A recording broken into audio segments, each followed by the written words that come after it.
Hello guys, so itour ko kayo sa Budget Mart dito sa Boracay, which is malapit lang sa D-Mall.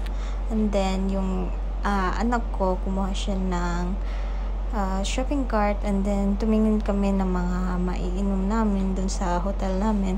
And then nakita namin yung Boracay Rum, which is gustong gusto ko talaga yung Malibu, kaso lang ang mahal kasi, mga 1,200 siguro yun. And then, ito is 100 plus pesos, I think. And meron silang Embassy, Tanduay. And then, hinahanap-hanap ko yung mga ladies drink na gustong-gusto ko din. Kasi gusto din niya ng beer. And then, gusto niya na meron akong iinumin. So, ayun. Meron silang Tanduay Light.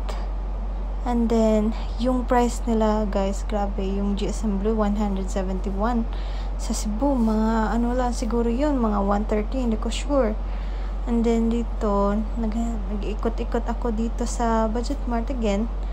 And then, naghahanap ako ng ibang mga maiinom kasi kusad, pero grabe yung mahal dito. Guys, mga 490 yung Novelino. Sa Cebu is 300 plus. Siguro kasi sa location niya is island siya.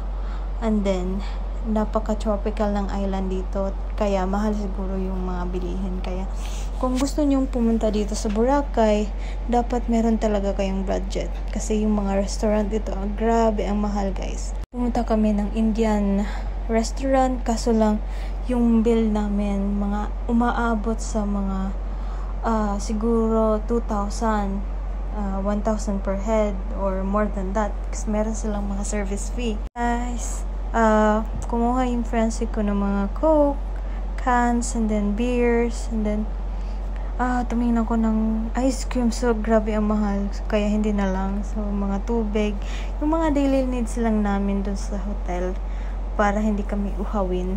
And then mga snacks din.